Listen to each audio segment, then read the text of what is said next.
Ano ho ang problema ninyo, Aling Lilian? Ang problema ko po, yung nangungupahan po sa aking kwarto po na bahay ay hindi po nakakabayad. Noong una po, nakakabayad po siya ng renta ng bahay. Pero nung katagalan na po, hindi na po siya nakakarenta ng bahay. Pagkatapos ngayon, sinisiraan pa po ako niya sa mga kapitbahay na ako daw ay matandang hukloban at lumalandi daw ako. Okay, kayo ba ay nagpang-abot, nag-away na kayo? Nagpang-abot na po kami. Kaso po sinabihan ko siya na kung pwede, magbayad ka naman ng bahay, hindi ka nagbabayad ng bahay at kailangan ko po ang pera. Okay, pero may mga sinasabi siya sa inyong mga dahilan. Ang dahilan niya po ay wala daw siyang trabaho at wala daw siyang ibabayad ng upa ng bahay. Magkano ba upa? Ang upa po ay 3K. Per month po. Okay, gaano na siya katagal na nangungupahan sa inyo? Mga 6 na buwan na po. So bago lang din siya. Apo. So yung 2 buwan nakakabayad siya. Apo. Tapos nung after 2 months, yung 4 na buwan hindi na makabayad. Apo.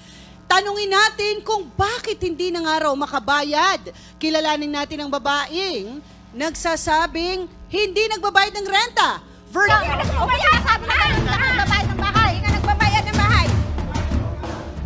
Nagbabayad ako ba? Sabi ko sa'yo.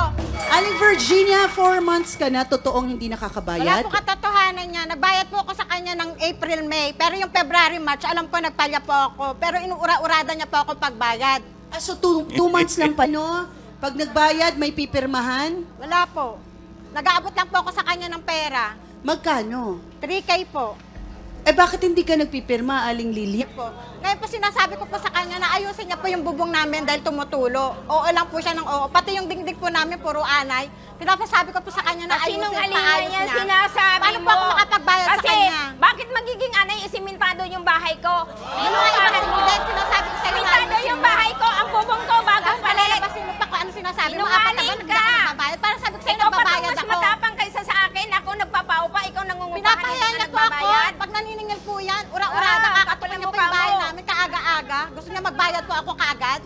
Ikaw Oo, pang pero matapang. kasi hindi naman siguro yun kaagad, Aling Virginia, dahil ang dapat na bayad sa upa is every end of the month. So, ang totoo, yung totoo ha, 4 na buwan o 2 buwan? 4 na buwan po na hindi siya nag-aabot sa akin ng Anong buwan? bayad ng Anong buwan? February, March, hanggang April, May. Hanggang Nagbayad ngayon. ako sa'yo ng April, May, pero yung February, March, abinado ko hindi ako nagbayad sa'yo. Bakit hindi? Yung February, March po, wala pa po ako kapera-pera noon. May bungi. Sinungaling ka! Bakit? Hindi, teka, ang labo nun, Ate Virginia. Binayaran mo yung April, May, pero yung February, March, ayaw mong bayaran. Kasi para mas malapit Ma'am yun. Carla ng sinungaling, di ba siya? Kailan talaga ang huli mong bayad? Nagbayad po ako sa kanya ng April, May. Ang sabi ko sa kanya, para sa February, March, ay gusto niya po, February, March, bayaran ko na po. Nang time po na yon, wala po akong kapera-pera. Okay, pero kung sinasabi mo na 2 buwan lang utang mo, bayad ka na ng February, March. Opo, dapat itong April, Ang utang May. mo is April and O yan, May. malinaw na tayo. Tama Tama. Oo, wag kayong... Huwag niyo kami lituin. Oh, nilito nyo lang mga sarili Oo, nyo. mag-back to the future ba Totoo, tayo? March, April, May. Bayad na ang February tsaka March. Nagbayad po siya nung February at saka March. Pero yung May at saka April, May, hindi po siya nakabayad. So, 2 lang ang utang niya. 2 buwan na. Sabi mo kanina kasi 4. Nakiusap kasi siya, ma'am, na ito na ibibigay ko na sa'yo. 2 na lang yung utang. Okay. Anong plano mo? Kailan ka daw magbabayad? Pagka nagpadala po yung anak ko, kasi Yun. hindi naman po pwede siya magpadala sa akin dahil may pamilya rin po siya. Nangungupahan ka eh. Opo. Wala ka namang sariling bahay. Opo. Dapat alam natin yun, obligasyon natin magbayad sa upa. Kuya, Kapatid, pag ang topic namin dito utang, nagiging cliche.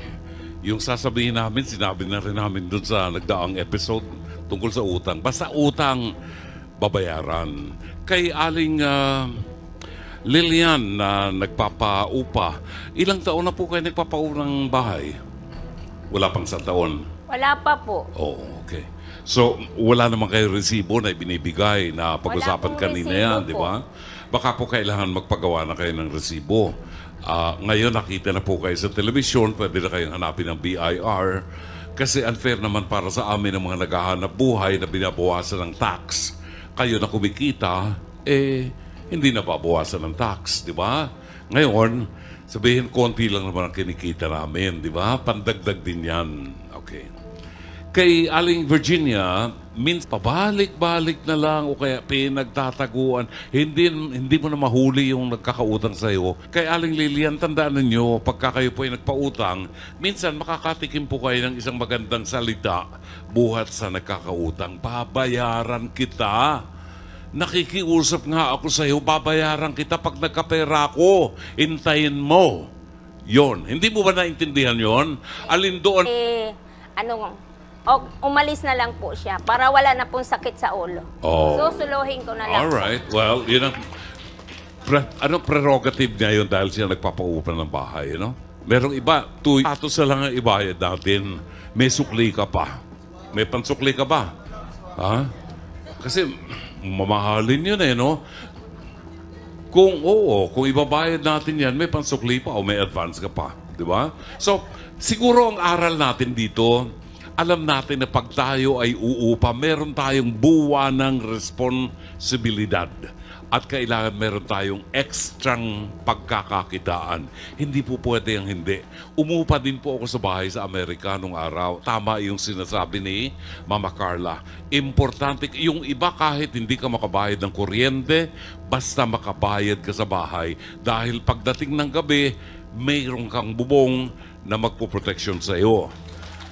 Sa Amerika po, hindi pwede yung ganyang umabot ng 2 buwan, di ka nakakabayad. Tanggal ka kaagad doon sa inuupahan mo. Ganun kadali. Wala nang masyadong usapan pa.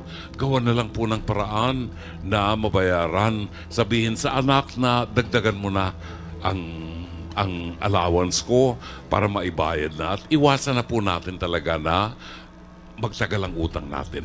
Maraming salamat po.